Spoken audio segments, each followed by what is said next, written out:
हमार होला सुंदर मौगिलाई देता हो ए पापा हो। हमार होला सुंदर मौगिलाई देता हो। Shivangi recording studio Nawada. आज के रतिया तू गैलू खिसियाई, तोहरा के है बेटा कैसे मनाई, तोहरा के है बेटा कैसे मनाई। आज के रतिया तू गैलू खिसियाई, तोहरा के है बेटा कैसे मनाई। लागे लगे रमिया बेनिया डोलाई देता हो ए पापा हो। हमार होला सुंदर मौगिलाई देता हो ए पापा हो। हमार होला सुंदर मौगिलाई देता हो ए पापा हो। ला देना ए पापा हो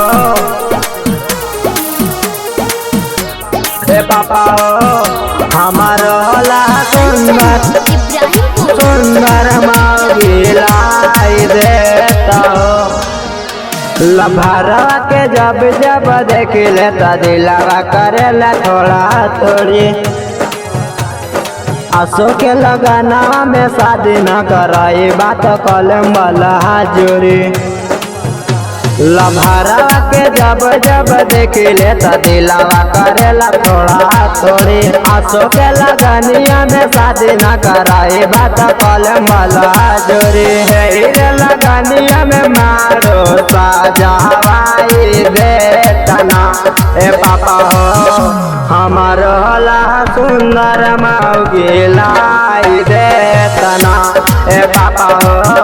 हमार होला सुंदर मौगिलाई देता ना। ला देना ए पापा हो ए पापा हो। हमार होला सुंदर मौगिलाई देता हो।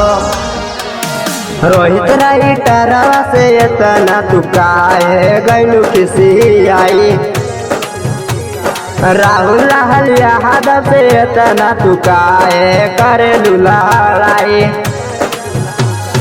रोहित राइटरवा से इतना काहे गैलू खिसियाई। राहुल रहल यादव से इतना तू काहे करेलू लड़ाई।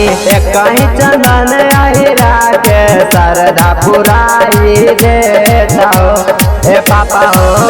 हमार होला सुंदर मौगिलाई देता हो ए पापा हो। हमार होला सुंदर मौगिलाई देता हो। ला देना। Shivangi recording studio Nawada.